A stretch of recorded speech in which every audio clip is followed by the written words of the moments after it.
ख्रिस्त में प्यारे भाइयों बहनों और प्यारे बच्चों, हम सब बहुत अच्छी तरह से जानते हैं भोजन हम मनुष्यों की एक मूलभूत फंडामेंटल ज़रूरत है, आवश्यकता है। और भोजन हमारे शरीर को ज़िंदा रखता है, जीवित रखता है। और भोजन ना सिर्फ हमारे शरीर को हमें जीवित रखता है, लेकिन हमारे शरीर को पोषण देता है, हमारे शरीर को बल देता है और हमें सेहतमंद रखता है। सरल शब्दों में कहें, हम भोजन खाते हैं, ग्रहण करते हैं अपने शरीर को और अपने आप को ज़िंदा रखने के लिए, जीवित रखने के लिए। मान लीजिएगा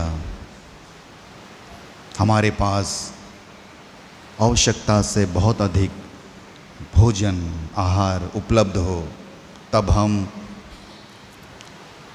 कुछ भी या सब कुछ जो हमारे पास उपलब्ध है नहीं खाएंगे।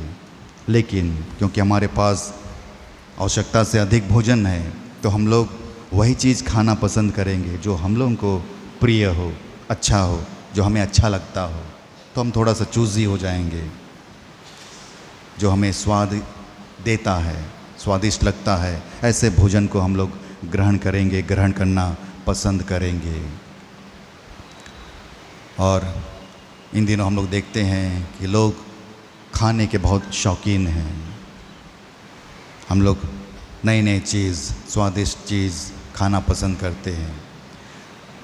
तो जब आवश्यकता से अधिक हमारे पास भोजन उपलब्ध होता है, तो हम थोड़ा सा चूज़ी होते हैं और चुन चुन करके हम लोग खाना पसंद करते हैं। ऐसे जैसे तैसे नहीं खाते हैं, अच्छे चीज़ों को खाना पसंद करते हैं जो हमारे स्वाद ग्रंथि को अच्छा लगता हो। ऐसे चीज़ों को हम लोग ग्रहण करते हैं और हम लोग पूरे आनंद के साथ भोजन लेते हैं, ग्रहण करते हैं।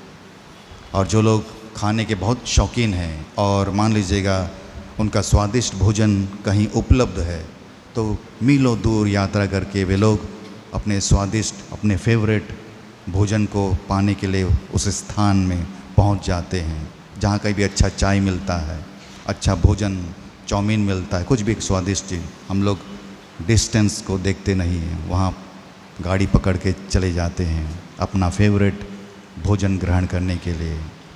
जब ऐसा एटीट्यूड, ऐसा रवैया हमारे पास होता है, तब ऐसा लगता है हम लोग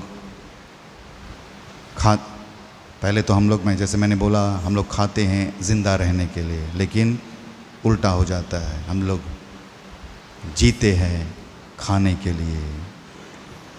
और जब हमारा ये एटीट्यूड रहेगा कि हम लोग जीते हैं खाने के लिए, तब शिकायत करने लगते हैं।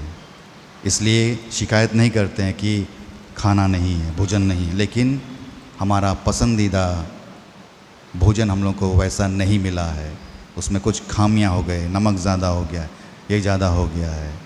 तो स्वादिष्ट भोजन ना मिलने के कारण हम लोग बहुत बार शिकायत करने लगते हैं। तो कुछ इसी तरह का व्यवहार, एटीट्यूड आज के सुसमाचार में हम लोगों को सुनने को मिलता है। प्रभु यीशु ख्रिस्त लोगों से कहता है, स्वर्ग से उतरी हुई वह जीवंत रोटी मैं हूँ, और जो उसे खाएगा वह सदा जीवित रहेगा।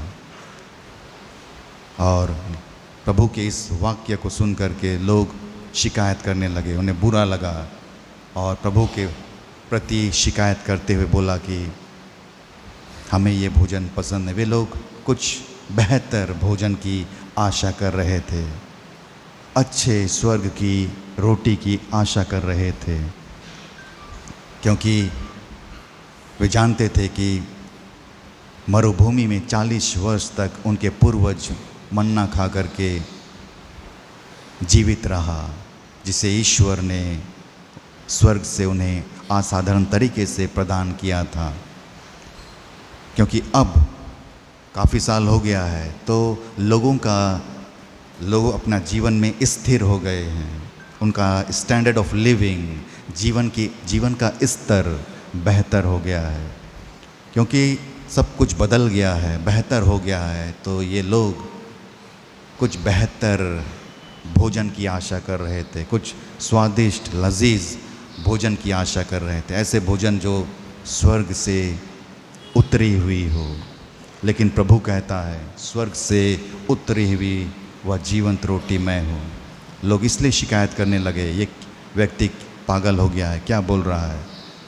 इनको तो हम लोग अच्छी तरह से जानते हैं, ये जोसेफ का बेटा है, ये हमारे ही गांव का रहने वाला लड़का है, और ये बोलता है स्वर्ग से उतरी हुई जीवंत रोटी मैं हूँ, और जो इसे खाएगा जीवित रहेगा। लोग सचमुच में स्वर्ग की अच्छी रोटी की अपेक्षा कर रहा था, और ये व्यक्ति बोलता है मैं ही वह स्वर्ग से उतरा हुआ रोटी हूँ।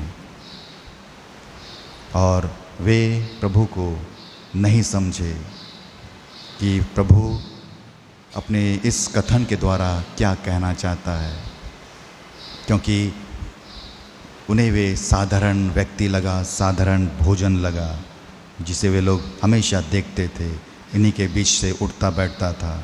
तो ये कैसे अपने आप को कह सकता है कि ये स्वर्ग से उतरा हुआ रोटी है। और वे लोग प्रभु को स्वर्ग के रोटी के रूप में ग्रहण नहीं कर सके। क्रिस्त में प्यारे भाइयों बहनों और प्यारे बच्चों, हम जानते हैं कि प्रभु स्वर्ग से उतरी हुई वह रोटी है जो रोटी के तौर पर हमें जीवन देता है, हमें प्यार, जीवन की रोटी के रूप में प्यार प्रदान करता है। और प्रभु ने अपने आप को बलिदान दिया ताकि वह जीवन की रोटी के तौर पर, प्रेम के रोटी के तौर पर हमें अपने आप को दे सके। और उन्होंने हमें जीवन की रोटी के तौर पर, प्रेम के रोटी के तौर पर अपने आप को दिया। और जैसे प्रभु ने जीवन की रोटी के तौर पर और प्रेम के जीवन के तौर पर हमें अपने आप को दिया, प्रभु चाहते हैं कि हम भी जीवन की रोटी के तौर पर, प्रेम की रोटी के तौर पर अपना जीवन को दूसरों को दें, ताकि दूसरे भी जीवित प्रभु यीशु क्रिस्त का स्वाद को चख सके, महसूस कर सके।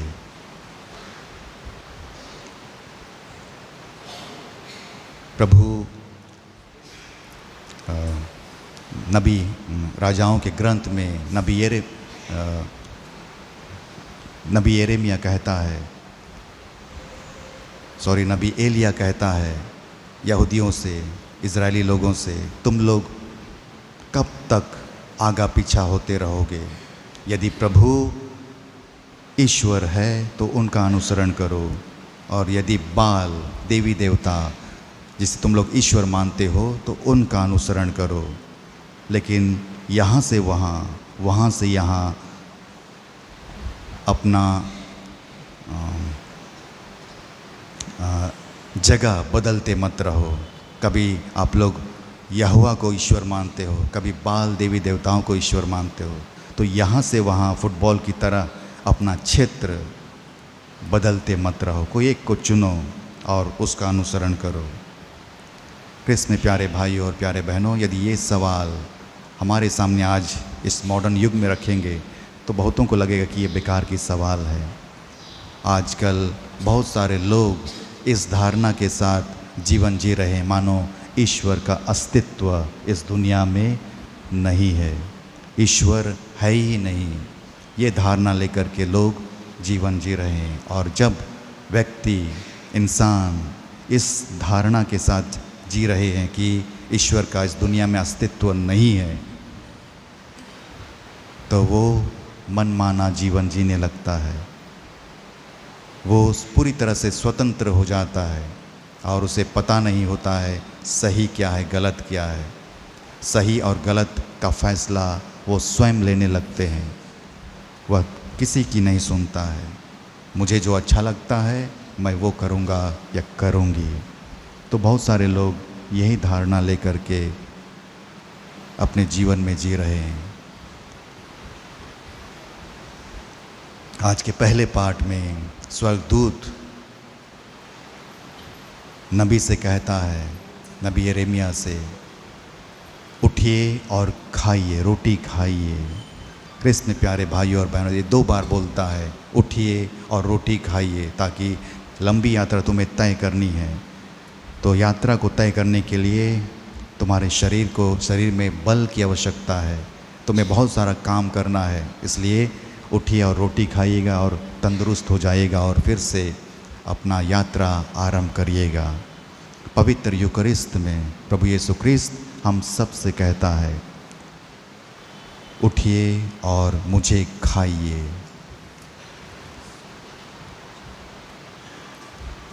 एक सवाल आप लोगों से पूछना चाहूँगा। आज का भजन जब हम लोग परम प्रसाद लेते हैं, इसे चबाना है या निगलना है?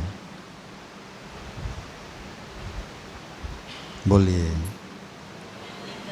हाँ, परम प्रसाद को चबाना है या निगलना है? निगलना है। गलत, ठीक है, निगलना नहीं है। आज का भजन अनुवाक्य कहता है, चख कर देखो प्रभु कितना भला है। प्रभु नहीं कहता है निगल कर देखो मैं कितना भला हूँ। आप लोग खाना खाते हैं, टेस्ट पाने के लिए चबाना पड़ता है, जीभ मिलाना पड़ता है, तभी आप लोगों को भोजन का स्वाद पता चलता है। निगलेंगे तो आप कुछ भी निकल सकता है, आपको स्वाद का पता नहीं चलेगा। इसलिए जब परम प्रसाद लेते हैं, चबाना है, चबाना है, महसूस करना है कि प्रभु का स्वाद कैसा है। और स्वाद पाने के लिए, प्रभु का स्वाद पाने के लिए चबाना होता है।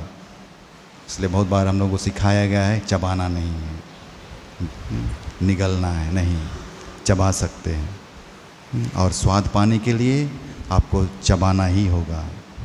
इसलिए चबाकर महसूस करिएगा कि मैं प्रभु को ग्रहण कर रहा हूँ, प्रभु को खा रहा हूँ, उसका स्वाद कैसा है। इसलिए स्वाद पाने के लिए चबाना होता है। इसलिए इसमें कोई गलती नहीं है, कोई पाप नहीं है, लेकिन आपको चबा करके ही प्रभु को ग्रहण करना है। और प्रभु कहता है, मुझे खाइएगा, मुझे आत्मसात करिएगा, ग्रहण करिएगा, ताकि हम शारीरिक और आध्यात्मिक रूप से बलिष्ठ बन सके, हमें ताकत मिल सके। हम सब जानते हैं, ज़रूर हम लोग भोजन ग्रहण करके हमारे रोज़मर्रा के कार्यों को हम लोग कर पाते हैं, लेकिन कुछ ऐसे कार्य भी हैं जो हम लोग सिर्फ प्रभु को ग्रहण करके ही उस कार्य को अच्छी तरह से कर पाएंगे। और शारीरिक भोजन के साथ साथ आध्यात्मिक भोजन जो प्रभु हमें पवित्र यूकरिस्त में देता है, ग्रहण करें, जो हमारे लिए, क्योंकि हम लोग इस सांसारिक यात्रा से स्वर्ग की यात्रा की ओर आगे बढ़ रहे हैं। जैसे मरुभूमि में 40 वर्ष तक ईश्वर ने, यहोवा ने लोगों को मन्ना खिला करके जीवित रखा, और वे लोग मरुभूमि की लंबी यात्रा तय करके प्रतिज्ञा देश, कनान देश पहुंचा। ठीक वैसे ही यदि हम लोग स्वर्ग की लंबी यात्रा में पहुंचना चाहते हैं, अपने मंजिल तक पहुंचना चाहते हैं, हमें प्रभु के मन्ना को, शरीर को ग्रहण करना होगा। इसलिए बहुत बार हम लोग भोजन को हल्के से लेते हैं, क्योंकि ये रोज़ दिन हम लोग को मिलता है। हमारे माता पिता मेहनत करते हैं, उस मेहनत हम लोग को दिखाई नहीं देता है। और जो भोजन हमारे लिए आवश्यक चीज़ें प्रदान करता है, उसको हम लोग बहुत बार याद नहीं करते हैं, हल्का से लेता है। सुबह उठता है, तीनों टाइम हम लोग को तो मिल जाता है, हल्के से ले लेते हैं। कहाँ से आता है, कैसे आता है, कौन लाता है, हम लोग याद नहीं करते हैं। इसलिए पवित्र यूकरिस्त को बहुत बार हम लोग हल्के से लेते हैं। चलता है, चलेगा, बिना तैयारी का, बिना रुचि का हम लोग इसमें भाग लेते हैं। तो इसलिए कृष्ण प्यारे भाइयों और प्यारे बहनों, पवित्र यूकरिस्त हमारे जीवन का केंद्र है, हमारे जीवन का स्रोत है, जिससे हम लोग को ताकत मिलता है, बल मिलता है। इसलिए हमेशा पवित्र यूकरिस्त में भाग लेने के लिए और उसमें भाग लेकर के प्रभु को ग्रहण करने के लिए हमारे अंदर में तड़प रहनी चाहिए, इच्छा रहनी चाहिए। हम लोग हमेशा इसके लिए लालायित रहें। और जैसे मैंने कहा, प्रभु ने अपने आप को हमें दिया जीवन के तौर पर, प्रेम के तौर पर, उसी तरह हम लोग भी एक दूसरे को अपने आप को प्रेम के तौर पर, जीवन के तौर पर देने की कोशिश करें।